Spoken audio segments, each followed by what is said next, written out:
Good morning students. चलिए आज start करते हैं हम लोग आपके अकाउंटेंसी में चैप्टर नंबर 2।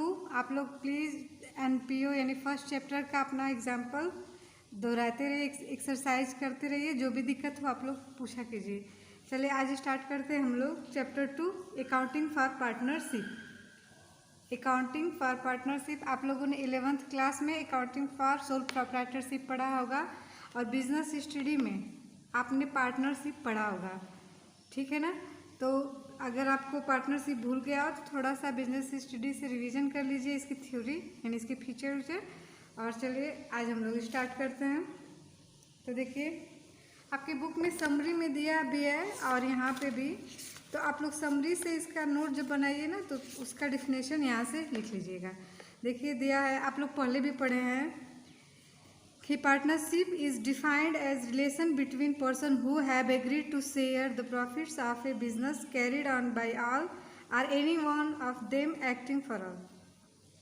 ध्यान दीजिए हम लोग ने पार्टनरशिप में क्या पढ़ा था। पहले हम लोग पढ़े the form of organisation chapter में सोल प्रोप्राइटरशिप। सोल प्रोप्राइटरशिप मतलब क्या होता है कि जिसमें एक मालिक होता है, यानी कि जो भी अकाउंट मतलब बिजनेस है वो सिर्फ एक पर्सन के द्वारा चलता है, वो होता है सोल प्रोप्राइटरशिप, यानी कि उसका जो मालिक होता है एक पर्सन होता है। उसके बाद हम लोग पढ़े पार्टनरशिप। जैसे कि आप लोग जानते हैं पार्टनरशिप क्या होता है कि जैसे हमारा बिजनेस बढ़ा तो हम लोगों ने क्या किया था उसमें कि एक या दो लोग, मिनिमम कितने लोग होते हैं, दो लोग। पार्टनरशिप का मतलब ये हो गया कि दो लोग का। तो जो पार्टनरशिप होता है उसमें, जो पार्टनरशिप फर्म होता है उसमें दो और दो से अधिक लोग। तो अभी चलिए इसमें देखते हैं कितनी संख्या होती है। तो देखिए दिया है इसमें कि पहले 2013 में 2013 में संख्या कितनी कर दी गई थी 100, लेकिन बाद में चेंजेस हुए, उसके बाद कितनी संख्या हो गई 50, यानी कि अब इसके फीचर्स पढ़ेंगे। ये तो आपको समझ में आ गया कि पार्टनरशिप डिफाइन क्या होता है। मतलब दो या दो से अधिक लोग जब मिल के आपस में प्रॉफिट शेयर करते हैं और किसी बिजनेस को करते हैं और मतलब जो एग्रीड, जैसे कि क्या होता है कि पहले से ही तय होता है कि हमको कितना मतलब जो प्रॉफिट होगा उसको कैसे डिवाइड करना है, वो पहले से एग्रीड किया जाता है। तो आप लोग पार्टनरशिप थोड़ा सा दोहरा भी सकते हैं। चलिए अब हम लोग जो अकाउंटिंग करेंगे वो किस में करेंगे, पार्टनरशिप फर्म में, ठीक है। अभी आप लोग शायद 11th क्लास में आप लोग पढ़े होंगे सोल प्रोप्राइटरशिप की बुक में अकाउंटिंग करना। इस चैप्टर में हम लोग पढ़ेंगे कि कोई पार्टनरशिप फर्म है तो उसमें अकाउंटिंग कैसे करना है। चलिए ध्यान दीजिए, देखिए पहले इसका थोड़ा सा हम लोग बेसिक पढ़ेंगे, आप लोग नोट बनाते रहिएगा। देखिए feature of partnership. Features of partnership. Feature of partnership, इसमें पहला है आप लोग का पहले फीचर क्या है। देखिए फीचर या कैरेक्टरिस्टिक्स एक ही चीज़ रहेगी, ठीक है ना। फीचर या कैरेक्टरिस्टिक्स पूछेगा तो यही है आपका। देखिए आपके बुक में भी दे रखा है, ध्यान से आप लोग देखिएगा। और अभी यहाँ पे शॉर्ट में समझा रहे हैं, आप लोग पढ़ के अच्छे से समझ लीजिएगा। पहला है 2 और मोर पर्सन। ध्यान दीजिए 2 और मोर पर्सन।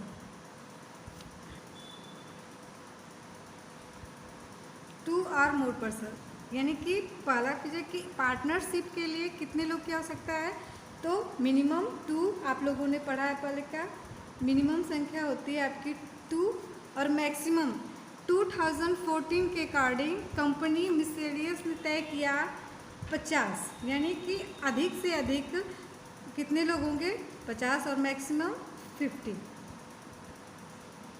ये चीज़ याद रखिएगा कि पार्टनरशिप का पहला फीचर है कि उसमें कितने लोग होने चाहिए, कम से कम 2 लोग पार्टनरशिप में रहते हैं और अधिक से अधिक 50 लोग। ध्यान दीजिए 2013 का जो कंपनी एक्ट आप लोग पढ़े उसमें 100 था, 100, लेकिन बाद में कंपनी मिसलेनियस रूल्स जब नया बना तो उसमें इनकी संख्या घटाकर 50 कर दी गई, यानी पार्टनरशिप फर्म में कितने लोग रहेंगे 2 और 2 से अधिक, यानी 2 मिनिमम संख्या कितनी है 2 और मैक्सिमम 50। दूसरा चीज़ है इसका, दूसरा फीचर है एग्रीमेंट।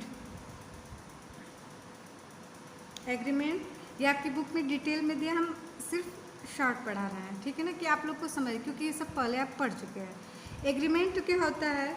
एग्रीमेंट जैसे जब आप अकेले हैं तो आपका पूरा डिसीजन आपका रहेगा, प्रॉफिट भी आपका रहेगा, लेकिन एग्रीमेंट मतलब जो भी एग्रीमेंट होता है या तो ओरल या आपका रिटेन में होगा, दोनों चीज़ें होती है। आपका जो एग्रीमेंट होगा या तो ओरल, यानी कि आप लोग ऐसे ओरल बात कर ले कि हम लोग ऐसे ऐसे प्रॉफिट शेयर करेंगे, जो भी काम करेंगे हम लोग मौखिक एक शर्त लगा लेते हैं। और दूसरी होती है कि आप रिटेन में, यानी कि हमको रिटेन में दीजिए। तो देखिए ये ओरल जो होता है वो बेनिफिशियल नहीं होता है, यानी कि ये बाद में आदमी मुकर भी सकता है। आप लोग अक्सर देखते हैं पार्टनरशिप में प्रॉब्लम्स क्रिएट होती है, क्योंकि मतलब कोई कह देता है पार्टनर कि ये ऐसे नहीं हुआ था, लेकिन वही चीज़ जब रिटर्न में रहती है तो वो नकार नहीं सकते। यानी जो भी एग्रीमेंट होना चाहिए वो रिटर्न, तो इसमें कोई ये नहीं है कि रिटर्न ही हो सकता है, ओरल भी हो सकता है और रिटर्न, यानी दोनों। लेकिन अच्छा क्या पड़ता है? रिटर्न। आप लोग को भी पता है कि लिखित होती है तो वो बातें ज़्यादा मान्य होती हैं, मतलब वो प्रूफ रहता है एज ए एविडेंस, यानी कि ओरल और रिटेन दोनों वैलिड है। यानी पार्टनरशिप में जो एग्रीमेंट कैसे होता है, अगर कोई पूछ रहा है क्वेश्चन, तो ओरल और रिटेन दोनों होता है। और आपका बेनिफिशियल कौन है? रिटेन है। थर्ड है आपका, थर्ड इसका फीचर आता है लॉफुल बिजनेस।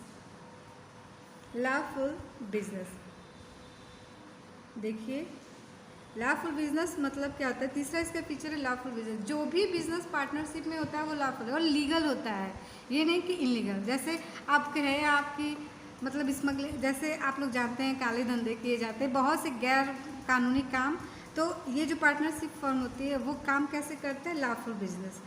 अब आपका चौथा है profit sharing ratio. Profit sharing ratio चौथा फीचर होता है कि जो इसमें प्रॉफिट होता है वो क्या होता है?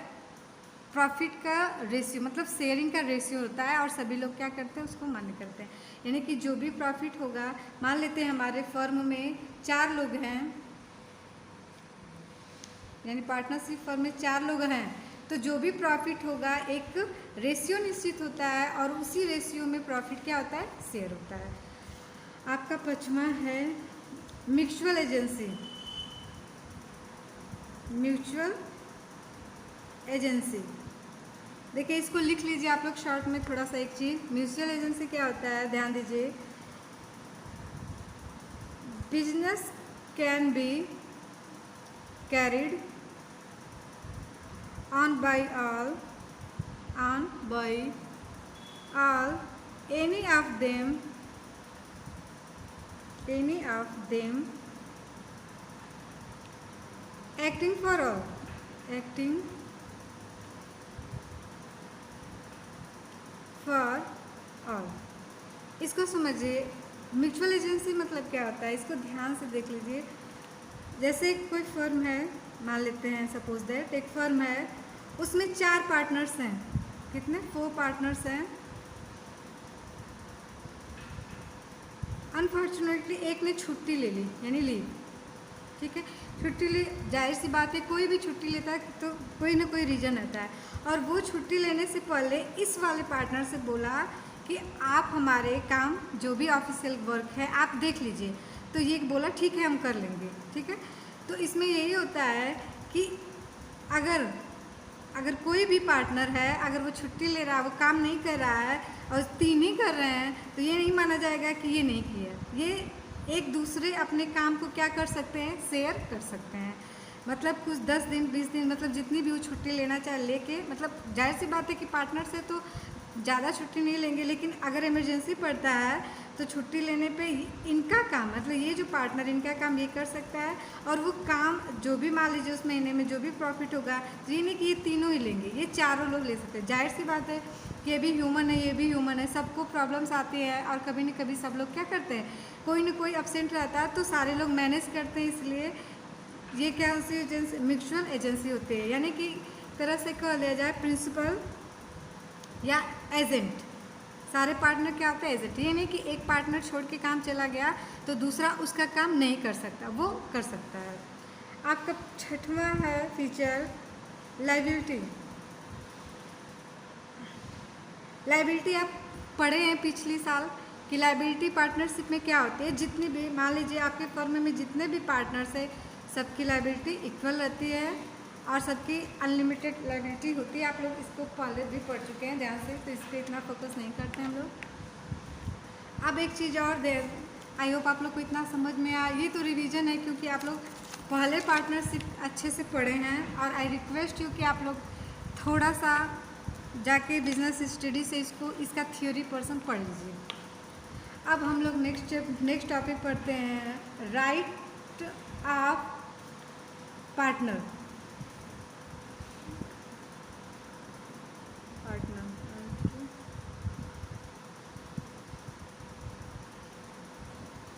Right of partners. Right of partners मतलब जो पार्टनर्स होते हैं उनके क्या अधिकार हैं ना, मतलब उनको अधिकार भी तो मिले होंगे। ये सब चीज़ें आप लोग भी शॉर्ट में नोट बनाते रहिएगा। तो पहला है, देखिए पहला चीज़ है, आप लोग साथ साथ लिखते भी रहिए, to share profit, to share profit in a agreed ratio, agreed ratio. पहला अधिकार क्या है, सारे पार्टनर्स का। देखिए आपको पता है पार्टनरशिप में जितने भी पार्टनर होते हैं वो अपने आप में मालिक होते हैं, सब लोग को इक्वल राइट्स मिलते हैं। तो पहला क्या, to share profit in a agreed ratio, मतलब एक एग्रीड रेशियो में प्रॉफिट क्या होता है, शेयर करने का अधिकार होता है सारे पार्टनर्स को। दूसरा क्या है आपका, to take part in the conduct of business,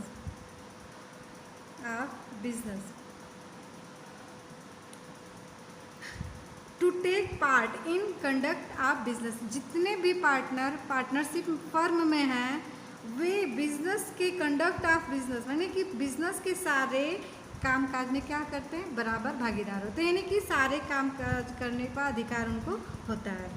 तीसरा आपका है राइट टू बी कंसल्टेड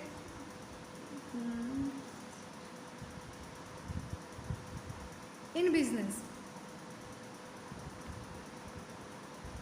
इसका मतलब होता है कि सारे जो पार्टनर हैं उनको अधिकार रहता है कंसल्टेड इन बिजनेस, यानी बिजनेस में सलाह मशवरे करने का। ये नहीं कि एक ही पार्टनर अपना बात करके अपने में सलाह, मतलब और पार्टनर्स को छोड़ के अकेले कोई डिसीजन ले सके। यानी कि सारे पार्टनर्स को अधिकार है कि वो सारे कार्य काम में, मतलब जितने भी बिजनेस के यानी पार्टनरशिप फर्म के काम काज है सब में वो क्या कर सके, सलाह मशवरा ले सके। यानी सारे डिसीजन में सारे लोग का भाग लेना क्या होता है, जरूरी होता है। फिर आपका है चौथा, राइट टू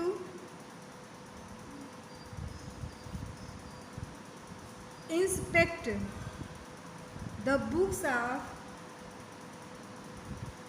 अकाउंट। ध्यान दीजिए, चौथा अधिकार क्या मिला है कि जितने भी पार्टनर्स है वो inspect the books of account, जो आपके पार्टनरशिप फर्म की बुक है, अकाउंट्स की बुक है, वे सारे पार्टनर्स उसको क्या सकते हैं, देख सकते हैं। इंस्पेक्ट मतलब देख सकते हैं, उसकी जांच पड़ताल करने का अधिकार यानी राइट सबको क्या है, प्राप्त है।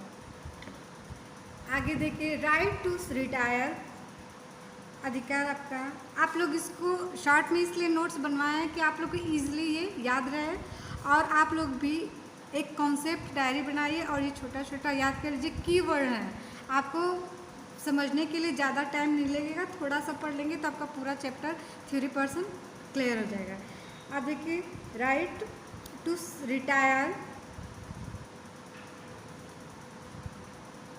From the firm. देखिए, पार्टनरशिप में एक अधिकार होता है कि कोई भी पार्टनर वो रिटायर हो सकता है अपने फर्म से, यानी कि ऐसा वो नहीं है कि आप छोड़ के चले जाएंगे तो कोई दिक्कत है। आपकी जब इच्छा हो, आप सेटिस्फाइड नहीं हैं तो आप उस फर्म को यानी पार्टनरशिप फर्म को छोड़ सकते हैं, यानी आप रिटायर हो सकते हैं। आपका लास्ट है टू डिसअलाउ एडमिशन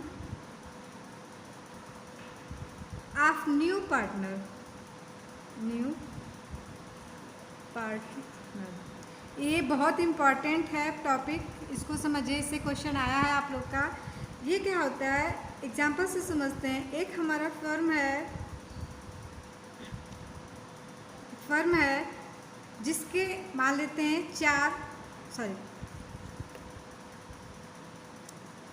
40 लोग हैं, मतलब 40% क्या हैं उसके पार्टनर्स। उसके पार्टनर्स कितने, 40 इस फर्म के। एक न्यू पर्सन यानी कोई नया व्यक्ति आया और वो बोल रहा है कि हमको आपके फर्म में एंट्री चाहिए, यानी कि हम भी आपके फर्म को क्या करना चाहते हैं, ज्वाइन करना चाहते हैं। उसके बाद क्या होगी, ये आए और ये बोले कि हम आपके पार्टनरशिप फर्म में ज्वाइन हो चाहते हैं। ऑलरेडी आपके पास 40 पार्टनर हैं, तो वोटिंग होती है यानी 40 पार्टनर वोटिंग करेंगे। मान लेते हैं अगर 39% एग्रीड है कि हाँ आप आ सकते हो, लेकिन अगर 1% भी अगर डिसएग्री है, यानी वो नहीं कह रहा है कि ये आदमी हमारे फर्म में आ सकते हैं, तो क्या होगा, इसी को कहते हैं to disallow admission of new partner. यानी कि 40 के 40 पार्टनर्स, यानी जितने भी पार्टनर उस पार्टनरशिप में हैं सबका अलाउ जरूरी है। अगर एक भी पार्टनर डिसअलाउ कर रहा है कि आप हमारी कंपनी को ज्वाइन नहीं कर सकते, तो वो नहीं करेगा। तो ये आपके कुछ राइट्स हैं।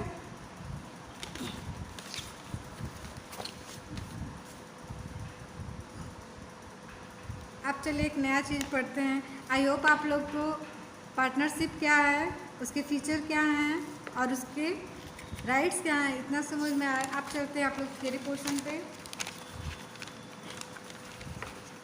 ध्यान दीजिए। आप लोग एक चीज़, एक दिन आप लोग को शायद याद ना हो, बोले थे कि आप लोग 11th का थोड़ा सा पीएल अकाउंट मतलब फाइनल अकाउंट थोड़ा सा दोहरा लेते आप लोग तो बहुत अच्छा होता। एक दिन आप लोग मेहनत करके जनरल, लेजर, ट्रायल, उसके बाद फाइनल अकाउंट एक एग्जाम्पल से दोहरा लीजिए, आप लोग को आगे दिक्कत नहीं होगी। चलिए मेरे साथ साथ एक चीज़ बनाइए आप लोग ध्यान से देखिए।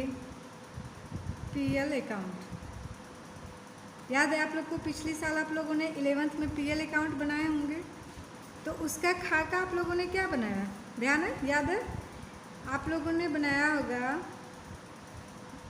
पीएल अकाउंट में पहले by gross profit, by gross profit, sorry by gross profit. आप सोच रहे होंगे कि ये कैसे गया, तो एक चीज़ ध्यान दीजिए, जब हम फाइनल अकाउंट बनाते थे तो हम मैन्युफैक्चरिंग और ट्रेडिंग अकाउंट बनाते थे। तो मैन्युफैक्चरिंग ट्रेडिंग में जो जो भी आइटम्स हम रखते थे, तो हमारा जो उसमें बैलेंस बचता था वो ग्रॉस प्रॉफिट या ग्रॉस लॉस आता था, याद है? तो जो ट्रेडिंग अकाउंट में ग्रॉस लॉस या ग्रॉस प्रॉफिट आता था, तो उसी को हम पीएल अकाउंट में अगर ग्रॉस लॉस आता तो वो इधर आता था, तो ग्रॉस लॉस प्रॉफिट आया है तो बाई ग्रॉस प्रॉफिट लिखते थे पीएल अकाउंट में। और उसके बाद इस साइड जितने भी आपके इनडायरेक्ट एक्सपेंसेस है, सॉरी इनडायरेक्ट एक्सपेंसेस, यानी कि पीएल अकाउंट में डायरेक्ट एक्सपेंसेस नहीं लिखते थे हम लोग, क्या लिखते थे, इनडायरेक्ट एक्सपेंसेस। तो हम याद होगा आपको, ऐसे करके अपना लिख लेते थे। और उसके बाद हम क्या करते थे, टू नेट प्रॉफिट, यहाँ जो बैलेंस बचता था उसको हम कहते हैं टू प्रॉफिट, जो बैलेंस, यानी कि जब हम दोनों साइड क्या करते थे, जोड़ते थे, तो बराबर करने के लिए बैलेंस BD/CD होता था, यानी कि इधर का ये टोटल करने पर, ये टोटल करने पर जिधर कम है तो उधर ये बैलेंस जाता था, ठीक है, याद है ना? तो हम मान लेते इधर का, तो ये नेट प्रॉफिट। और जब पीएल अकाउंट का नेट प्रॉफिट, पहले तो ट्रेडिंग अकाउंट में ग्रॉस प्रॉफिट पता चलता था, और जब हम लोग पीएल अकाउंट बनाते थे तो हमको नेट प्रॉफिट पता चलता, यानी कि एकदम एग्जैक्टली कितना प्रॉफिट हुआ है। तो आपको याद होगा कि जो नेट प्रॉफिट आता था उसको हम कैपिटल अकाउंट में ट्रांसफ़र करते थे, किसमें, कैपिटल में जाता था। इसको आप लोग सोच होंगे कैसे, लेकिन आप लोग को ये दोहराना है और यही हम लोग को पढ़ना है। तो अब याद रखिए, पहले ये तो जाता था कैपिटल अकाउंट में, लेकिन आप देखिए दूसरा खाका है, देखिए पहले हमने क्या बनाया, पीएल अकाउंट। अब जब आप पार्टनरशिप फर्म पढ़ेंगे तो उसमें आप बनाएंगे पीएल एप्रोप्रिएशन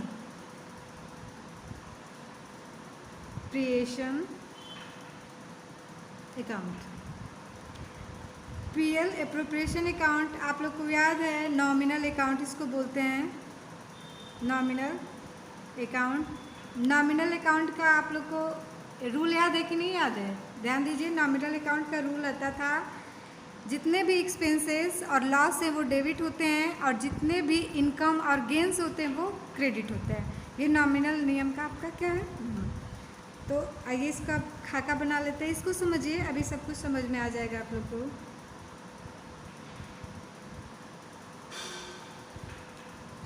ये है